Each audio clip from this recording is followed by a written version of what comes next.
Hello my friends, John LaRuffa here with another straight up solo. In this episode we're going to take a look at the solo mode for Bloodstone. Okay, this is going to be very different than the multiplayer way to play this game. The solo mode is specifically based on campaigns with multiple missions you can play over and over again with regards to jumping around. They're all kind of standalone, but they string together to give you a story.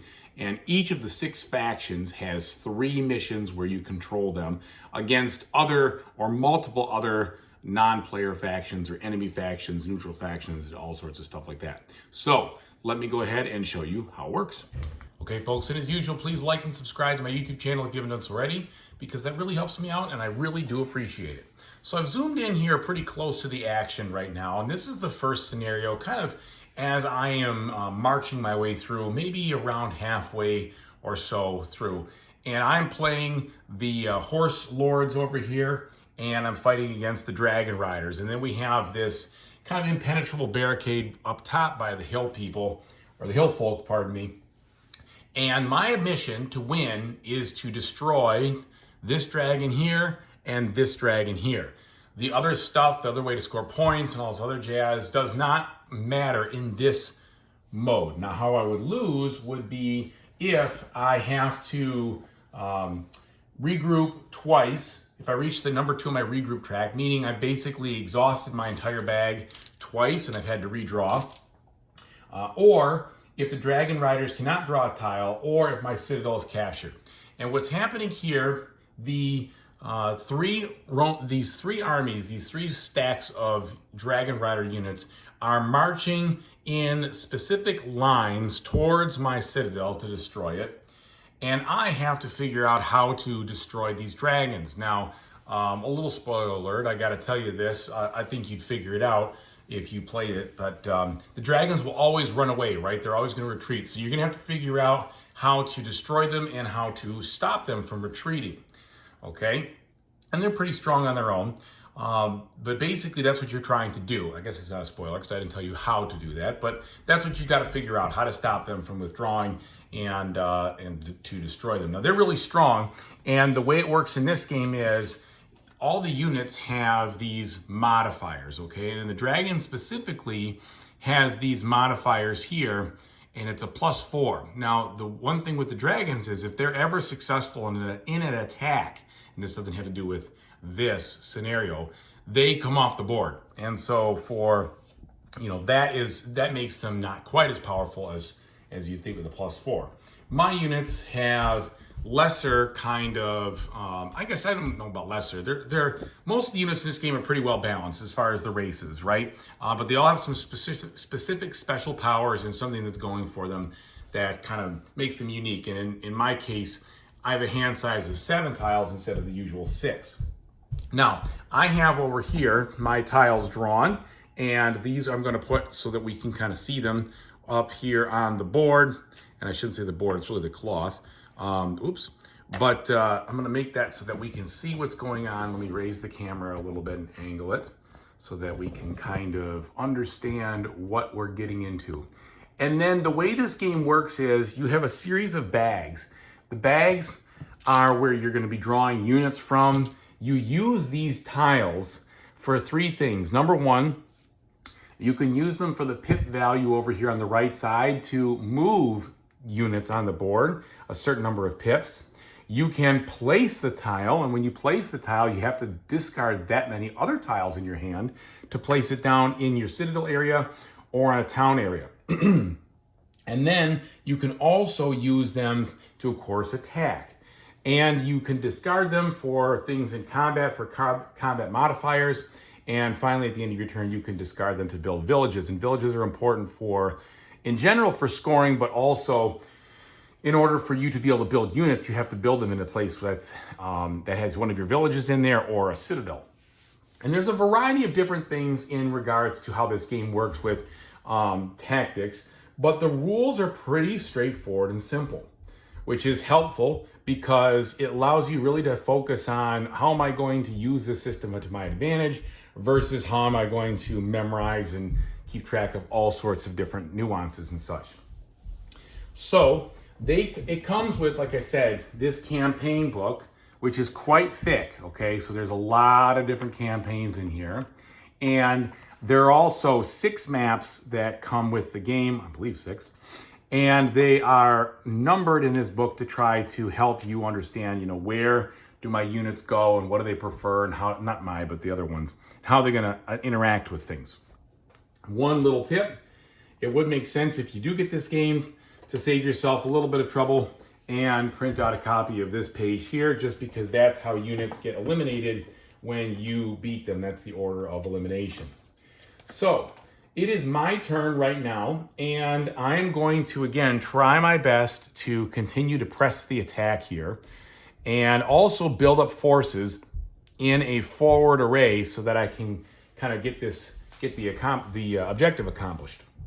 So I have these right here, and it's pretty simple. These are actually free. This one works as a modifier for an attack, and I've almost trounced this unit to nothing.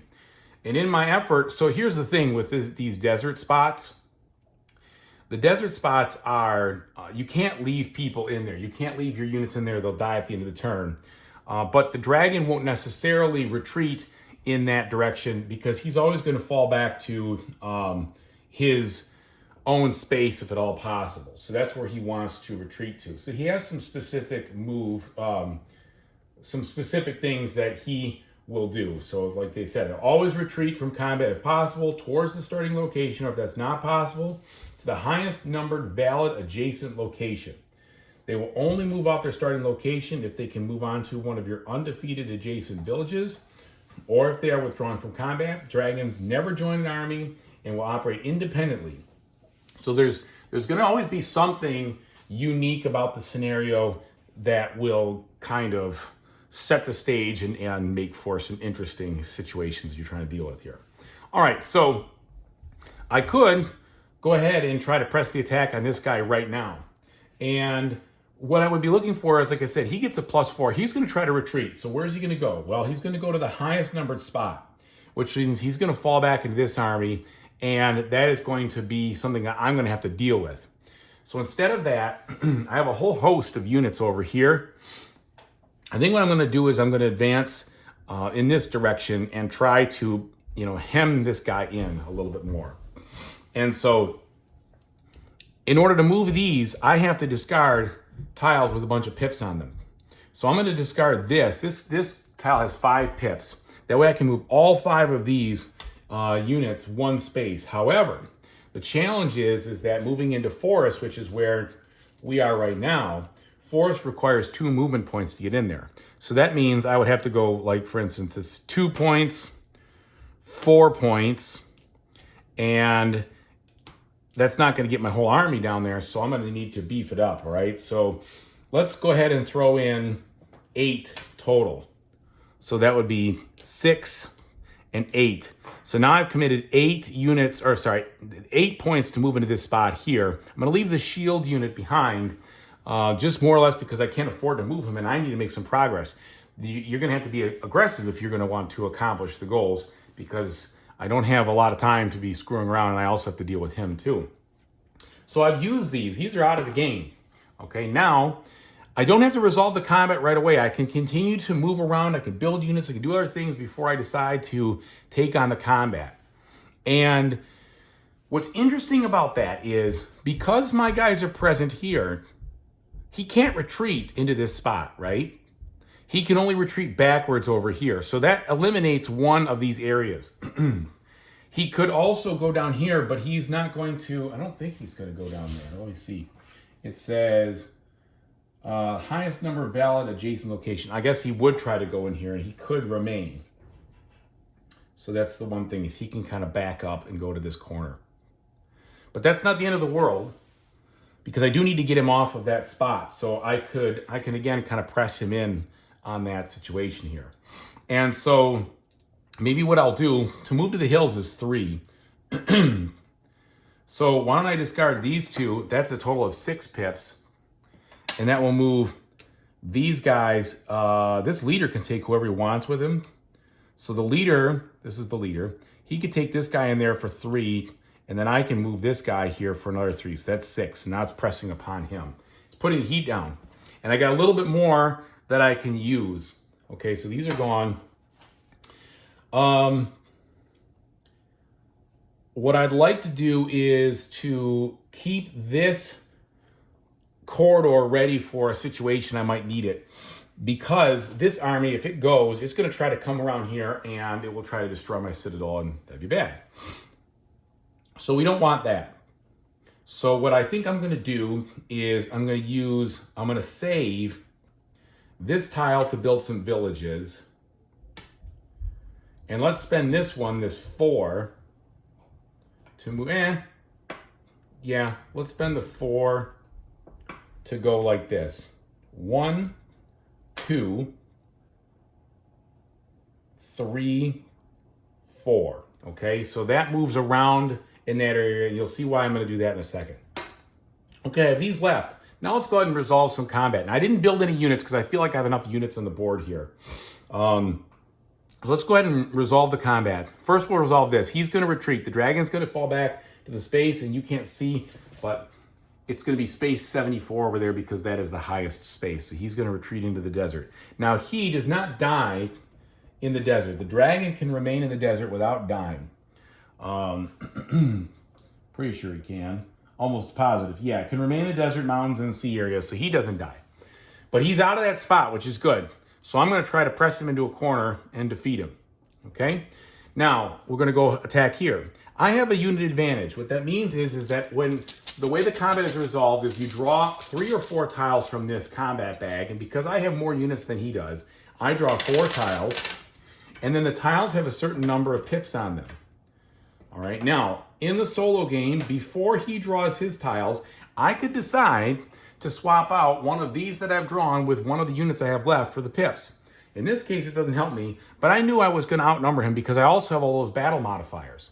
So what do I have here? Well, I have one of these attackers.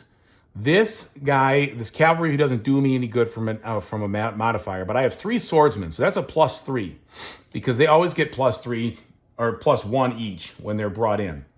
Okay, the cavalry would get an extra one if I was on a plane, but I'm not on a plane. I'm over here in the woods. He has a swordsman who gets a +1, and that's it. So I am going to stop right there. These are the 3. You always take the top 3. So we'll put this one back in the bag. And then there's my attack number. Now he's going to draw 3. And hopefully he doesn't draw 5s. Okay, well, he drew a little bit. So he's got right there, that's 11. And I said +1 is 12. So he has 12, okay? Now I have 8, 11, 12, 13, 14. So I defeat him. Now, normally that would score you points and everything else, but I don't see a reason in this scenario to track points at all because it doesn't require for the objective situation. But the usual deal is when you win a combat, the side that you defeated, you get that many points equal to how many troops they have in their opposing army. That would be 2 points. And then they would eliminate 1 unit and then they would retreat. In this case, they're going to eliminate this swordsman. And how do I know that? Well, like I said, because of this right here. So you can see the swordsman is before the cavalry. So he's going to remove that swordsman. He's going to march the cavalry and fall back over there. So the swordsman's out of the game. And again, I'm not tracking victory points because there is no point with this scenario, that is. Okay, so I have resolved that combat. Now, if I had tied, we would actually just drawn again all these tiles. So there's no defender wins the tie or anything like that in this game. You literally just go ahead and do it again. But if you had substituted out one of the tiles, they wouldn't come back. You wouldn't redraw. So the substitution is something that would draw down your hand and make it a little bit tougher for you to continue. All right. And so now I don't have anything else, but the turn's not over. Even though I resolved my combat, I could still, if I wanted to, continue to press things, okay? And how would I do that? Well, I've got pips I could spend. But I'm not going to do that because there's no good reason to split my forces, except maybe, well, no, I'm just trying to think about what would I want to do with the dragons if I want to push them back even further. But I don't think I want to do that. And maybe that's going to be my detriment. I'm not sure. I could also, and this makes some sense perhaps, So this dragon is going to try to retreat down into this direction. They're all going to go towards the corner. So what I could do, in fact, this is what I will do. I'm going to discard this one for 2 pips. I'm going to move this defender, the shield guy right there, okay? Now, my turn is effectively over. My actions are over. Now I'm going to build villages. And I spend this to build one. So to build a village, they have a cost in pips also. Build a village on a hill, it's 2. One is in the forest and one's in the plain, but you could put 2 villages in the plain, which in this case doesn't matter, but that is a good way to make victory points later or in other scenarios or when you're playing it, non-solo. So I'm going to discard this 3 to build 3 villages. And I'm going to put those villages here, here, and here. Now I cannot put a village where this other village is. That's not allowed. I'm going to put it down like that because I don't think it's allowed. And so what I'm going to do there is I put that in that spot. Yeah, I put that in that spot because I want to be able to deploy new units right up close to press this attack instead of way back here. Okay? So now my turn is done. Now what does he do? How does he control? Well, in this case, in this scenario, you draw a tile from the bag, and this is an archer or a skirmisher. The skirmisher corresponds to Dark Army number 1 up here, which is unfortunate because he has been marching. Now, Dark Army number 1 normally moves 1 space ahead, but in this case, because there's no ship, he is going to build a ship first. So he's going to take one of these ships and he's going to build it. Okay? And so what's going to happen is that will allow them on the next turn to cross over and to move to this spot, which then puts them really close. And now I've got a problem on my hands. So I can potentially mobilize my ships and try to destroy the ship, which is probably what I'm going to do to prevent him from doing that. And that might at least help me to stop this wave versus building a bunch of guys and doing this. But I also need guys over here too to fuss with the dragons. So you can see the kind of tactical choices you're trying to make here. And ultimately, every scenario is very different. So every scenario, and not only that, but you have the 6 different factions to control. So you have a lot of different things going on. This is a very interesting game to play from a solo standpoint because they did a really good job sussing out this and designing this campaign in such a way that you see a lot of different tactics and a lot of cool stuff. It's a lot of, it reminds me of like a real-time combat or an RTS, a real-time strategy video game. You've got little spots, you're building up, you're building things, you're trying to accomplish it, you're fighting against, enemies and neutral stuff. It really gives me that feeling. And the rules are streamlined enough where it's very easy to learn. And then you have to really look, okay, which kind of units is going to give me the advantage, right? If I have the wrong units in there, I don't necessarily get the advantage I need. And even if I outnumber the guy 10-1, I still only get to draw 4 tiles versus the 3 that he draws. So it's not like you can pound on these guys. It has an interesting way of leveling the playing field. Now, you can pound on them if you have the right units with the right bonuses. But if they're not the right units because of the wrong terrain or things like that, it changes things very much. So that's where I'll stop here. But I think that gave you an understanding of the type of gameplay that the solo campaign has to offer. All right, let me tell you what I think. So the solo campaign of Bloodstones is very, very interesting and very satisfying. Notice the specifics on what I was trying to do in that scenario. That scenario required me to look around the corner and figure out how am I going to accomplish the goal. And I'm not going to give away any spoilers more than I already have, right? As far as figuring out how to, pin down those things. But there was some interesting things I had to think about and learn and use from the way that the player, the non-playing faction, the enemy, interacted with the board and what I had to do in order to accomplish the mission. I think that's really cool. I think that's really fun. It provides an interesting, unique situation for every single one of those 18 different chapters or missions or however you want to look at it, scenarios. And that's fantastic. I think the game itself is really fun with asymmetric types of units. And I think it is a great, interesting pull of I need to put these units on the board, but the good ones are expensive, and so I can kind of spam some of the easier ones, and sometimes that's good because I need some of the area control to spread out. But I need these bonuses, I need these modifiers to be specific so that when my army works, I get the plus, the +1/+1/+1 stacks, whatever it ends up being, because I'm only going to be able to draw that draw bag 3 tiles to use. And the tiles are, there's 2 5s, 2 4s, and 2 3s, and 2 2s. I'm just an idiot.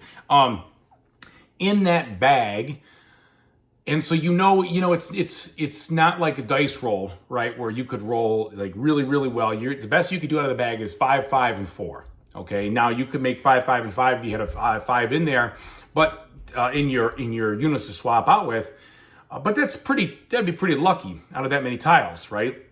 Additionally, you've got a little bit of a slight advantage of attack because you get to draw more, not attack, but being outnumbering them because you draw more tiles when you do that, but it's not going to give you this massive bonus. It's just going to help you choose the best 3 out of 4 instead of 3 out of 3.